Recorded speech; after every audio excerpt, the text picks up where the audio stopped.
आदरणीय सुनील भादुरी जी, अतिरिक्त आयुक्त जन स्वास्थ्य, डॉक्टर ललन राम जी, निगम स्वास्थ्य अधिकारी, doctor G R Chaudhary ji, chief registrar, doctor Ashok Rao ji, additional MHO, doctor Somshekhar ji, additional MHO, doctor Venkatesh,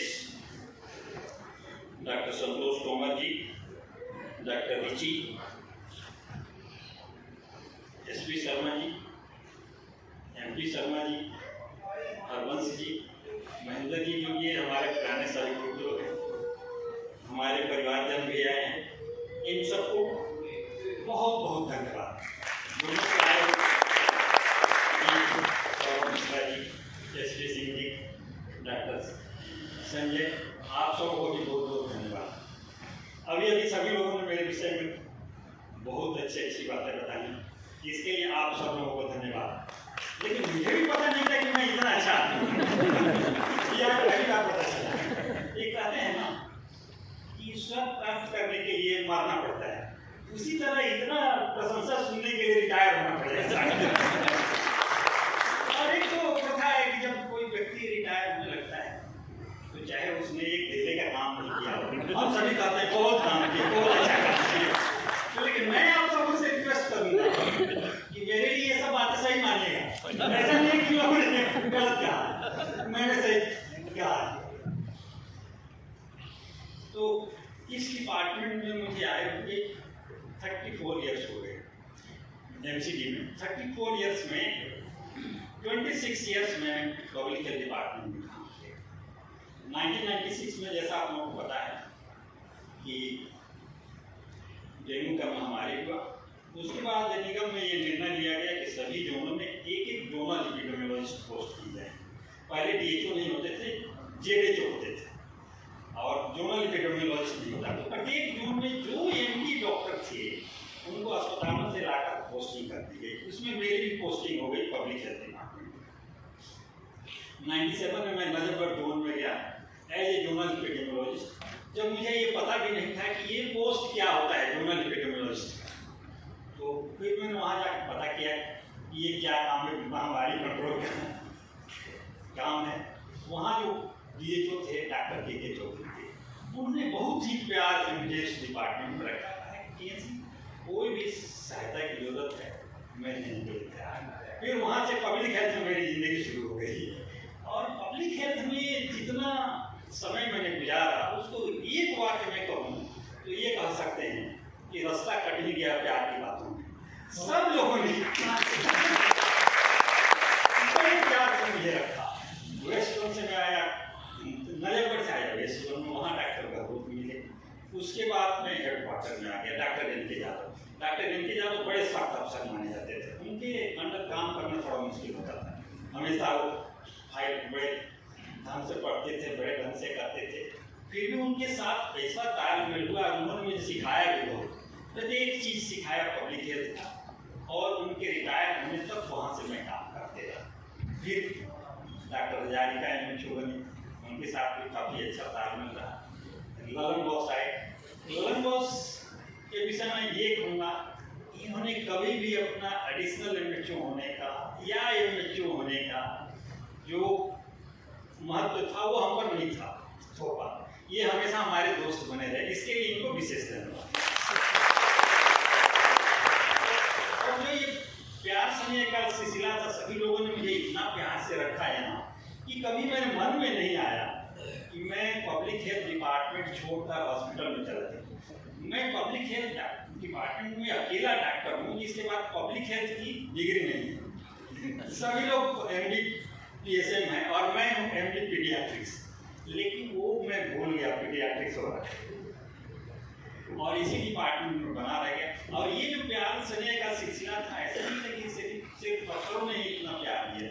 जो बीच के अफसर थे, लोग थे, कसूरिया जी थे, इसके बाद महेंद्र जी थे, एसपी शर्मा जी, एमपी शर्मा जी, इन्होंने भी प्रत्येक काम को, जब भी मैंने काम कहा जो आउटपुट होगा वो तो नीचे से नहीं आएगा, तो लग कर काम किया और आउटपुट दिया। बाद में इधर के मानचंदा जी आ गए, धर्मेंद्र आ गए, इन सब लोगों ने भी बहुत सहयोग किया काम करने में और इनका मैं आभारी हूँ।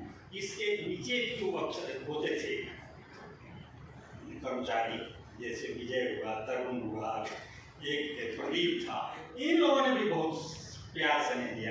लेकिन इस प्यार स्नेह के चक्कर में क्या हुआ, आपको ज़्यादा प्यार मिलेगा तो उसका मूल्य तो कुछ आपको चुकाना ही पड़ेगा। कि मैं पब्लिक है टाइम बंद करवा दिया, पीडियाट्रिक्स भूल गया, अपना डॉक्टर ही भूल गया। इसमें मैं यही कहूँगा कि भूलने ये कॉस्ट ये देना पड़ा। तो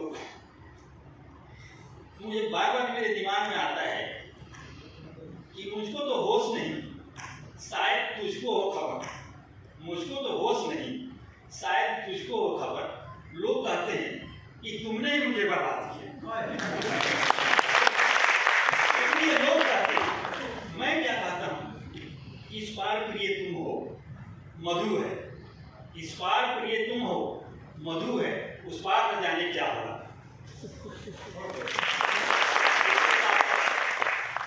मैं अकाउंट्स डिपार्टमेंट के भी लोगों को बहुत बहुत धन्यवाद करना चाहूँगा। वो लोग आए और चले गए, लेकिन उन्होंने बड़े शिद्दत के साथ और बड़े प्यार से मेरे काम करा दिए। इसमें संतोष बॉस का भी बहुत योगदान है। इन्होंने मेरे प्रत्येक फाइल पर साइन करने से पहले कहा कि आपको पहले चाय पीना पड़ेगा, तब मैं साइन करूँगा, या कुछ खिलाया फिर साइन किया। और अंत में 2 लाइन ये कहता हूँ, जब डिपार्टमेंट में जा रहा हूँ, कि थमती नहीं जिंदगी कभी किसी के बिना, थमती नहीं जिंदगी कभी किसी के बिना, मगर यह गुजरती भी नहीं अपनों के बिना। और आपने खतरे के निशान से ऊपर बह रहा है उम्र का पानी, खतरे के निशान से ऊपर बह रहा है उम्र का पानी, यह हम लोगों के लागू होता है। वक्त की बरसात है कि थमने का नाम नहीं ले रहा, वक्त की बरसात है कि थमने का नाम नहीं ले रहा। रखा करो नजदीकियाँ, रखा करो नजदीकियाँ, जिंदगी का कुछ भरोसा नहीं, फिर मत कहना चले भी गए और बताया नहीं लगा। और आशा है कि हम लोग मिलते जुलते रहेंगे। Thank you very much.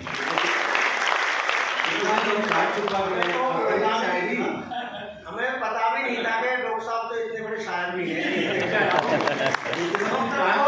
Doctor को परमात्मा का रूप दिया जाता है, इसमें कोई दो राय नहीं, लेकिन शायर भी हैं ये हमें पता नहीं था, आज पता चला। अब मैं डॉक्टर भगत जी आए हुए हैं, उनसे आग्रह करूंगा कि पुष्पमाला देके डॉक्टर साहब का स्वागत करें।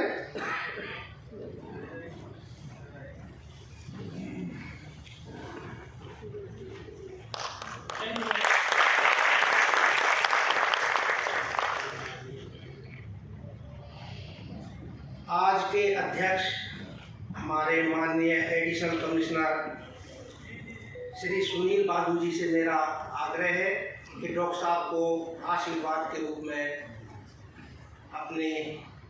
अपना आशीर्वाद दें और उनके विषय में उनकी लंबी आयु और उनकी आगे की शुभकामनाओं के लिए आशीर्वाद दें।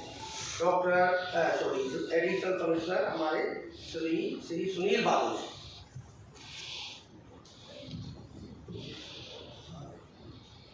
यहाँ पे उपस्थित सभी डिपार्टमेंट के ऑफिशियल्स, जिनकी वजह सभी का एक दिन जो है रिटायरमेंट मिल नहीं आता है, लेकिन मैं ये कहता हूँ ये रिटायरमेंट से सर्विस से है, बाकी कामों से नहीं। अब आपकी जो रिस्पॉन्सिबिलिटी जो है, अब हमने आज से आपको जो है डिपार्टमेंट की रिस्पॉन्सिबिलिटी से कर दिया। अब आप ज़्यादा टाइम जो है अपने होम मिनिस्ट्री के साथ में उनके ड्यूटी ज़्यादा निभाओगे। पहले हमने जो उनका अधिकार था, हो सकता है कि एमसीडी में उनके अधिकार क्षेत्रों में और उनके बहुत सारे टाइम जो है जिस टाइम पे उनका अधिकार बनता है उसमें भी इम्प्रूवमेंट किया, लेकिन आज उन्होंने फ्री कर दिया कि आप जो है खुली जो टाइम है उनके साथ में बिताएँ, अपने परिवार के साथ में बिताएँ। और मैं ईश्वर से प्रार्थना करता हूँ कि आपका स्वास्थ्य जो है बना करके रखें। जो रिटायरमेंट के बाद जैसे जैसे एज होती है, जैसे आप तो डॉक्टर लोग हो, आप ज़्यादा जानते हो कि जो मुझे जो बताया गया डॉक्टर से कहूँगा, ये एक लड़ाई है। जितना आप काम करोगे और अपने आप को बिजी रखोगे उतना ही बुढ़ापा जो है आप रोक सकते हैं। बुढ़ापा आना है, लेकिन जब अगर आप अपने आप को इन्वॉल्व करके रखोगे कामों में तो बुढ़ापे को आप दे बाकी जो एज रिलेटेड जो प्रॉब्लमें हैं वो तो आती हैं।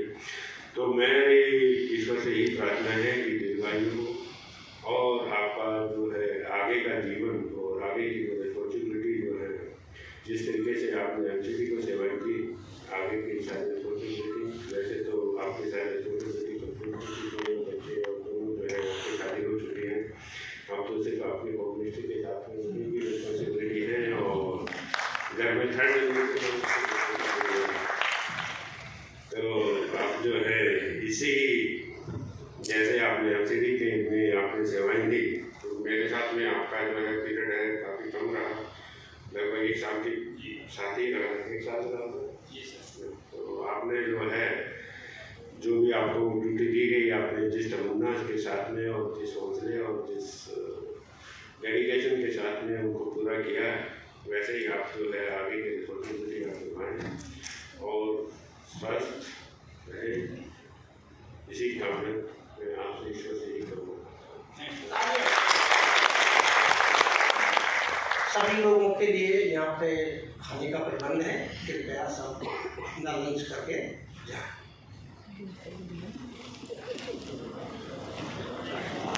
Thank you.